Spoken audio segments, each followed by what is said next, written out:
And this is the part no one tells you. The worse you feel about putting something off, the longer you will keep putting it off. You'd think feeling bad would get you moving. It is the opposite. There's a reason the task you feel worst about is also the oldest one on your list. By the end of this video, you will see exactly how that cycle works and why it gets stronger each time round. And the one thing researchers found that actually breaks it. And no, it isn't discipline. Hello, I'm Mei at Evolved Minds. There's a task on your list right now. You know the one. It's been there for weeks, and every time you see it, something in you goes quiet and you move on to something else. Then later, usually at night, the voice starts. What's wrong with me? I always do this. Anyone else will have done it by now. Can I ask you something about that voice? Have you noticed it has never once finished a task for you? Not once. And still it runs up every evening, completely certain it's helping. A consultant I work with, I will call her Claire, had a proposal she hasn't written for 6 weeks. 20 years of experience, 1 document. And she wasn't idle. She answered every email. She looked after every client, just not that one. When she told me about it, she didn't say, I haven't written it yet. She said, I'm someone who doesn't follow through. Now listen to that sentence. It's not about a document anymore. It's about her. One more thing before we go on, because it matters for everything that follows. Researchers found that deciding to do something and doing it are 2 different states of mind, not 2 moods, 2 different ways of processing. In deciding mode, we weigh everything. We see every way it could go wrong, and you judge yourself with total honesty. In doing mode, the picture narrows, the noise drops, and this is the finding I love. You become measurably more confident. The task looks worse from the outside than it feels from the inside. Every single time, hold on to that, because shame is what keeps you standing on the outside. The feeling that arrives after a delay comes in 2 forms. From the inside, they feel the same, but they're not the same. One says, that was a poor decision. It cost me. That's guilt, a judgment about what you did. The other says, this is what I am like. This is who I am, and that's shame, a judgment about what you are. And here's what the research shows. People who leans toward the first judgment, the one about the action, change. They take responsibility, they adjust, they start earlier next time. And people who leans toward the second, the one about themselves, hide. They put a task somewhere they won't see it. And when researchers measure chronic putting off against both, they found it travels with shame and has no reliable link with guilt at all. So it isn't feeling bad about what you did that keeps you stuck. It is a feeling about what you are. And there is a mechanism right there. Guilt leaves a question open that you can act on. When do I do this? And shame opens a different question entirely. Am I the kind of person who does things at all? And while that question is open, no plan will help you. You cannot schedule your way out of the question about who you are.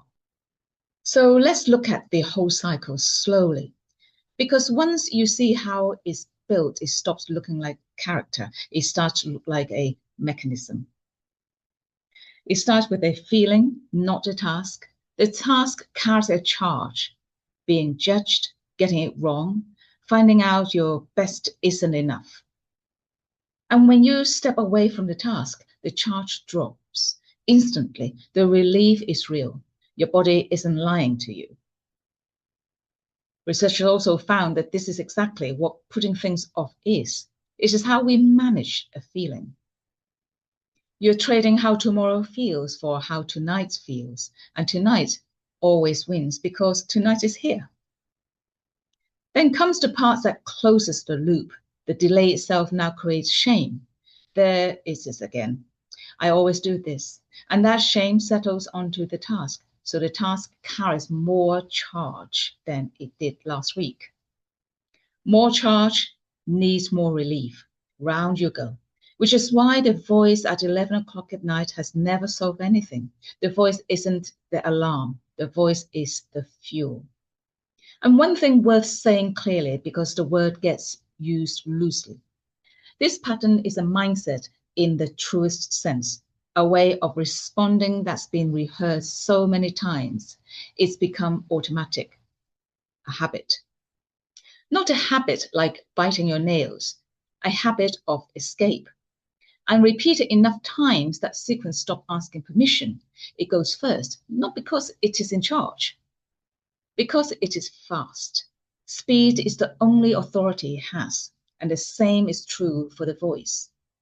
I always do this has been rehearsed too. It is simply the explanation that arrives quickest.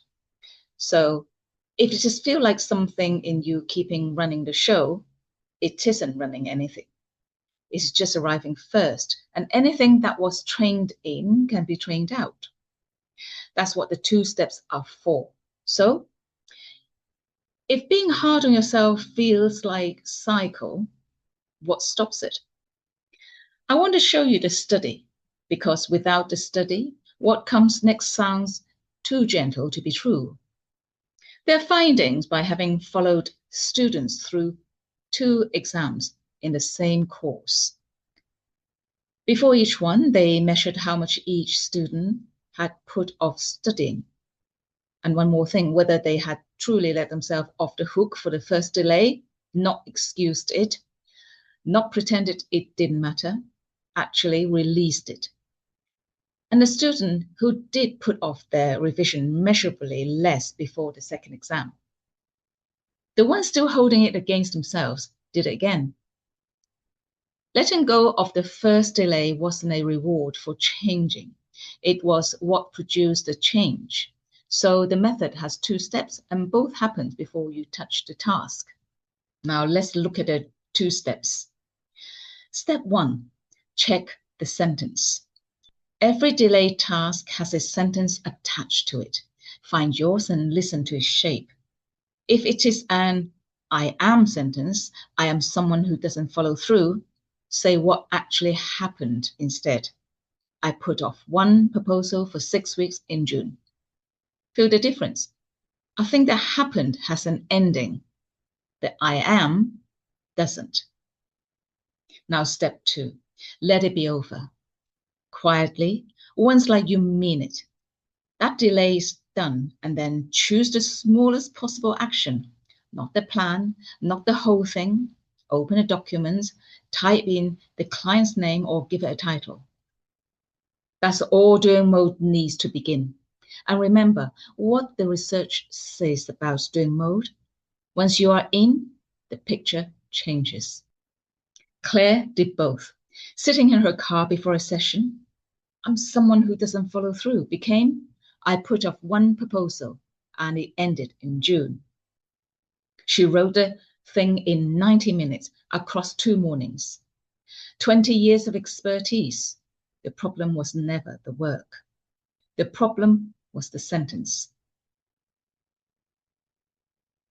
Now let's do it now together with a real one.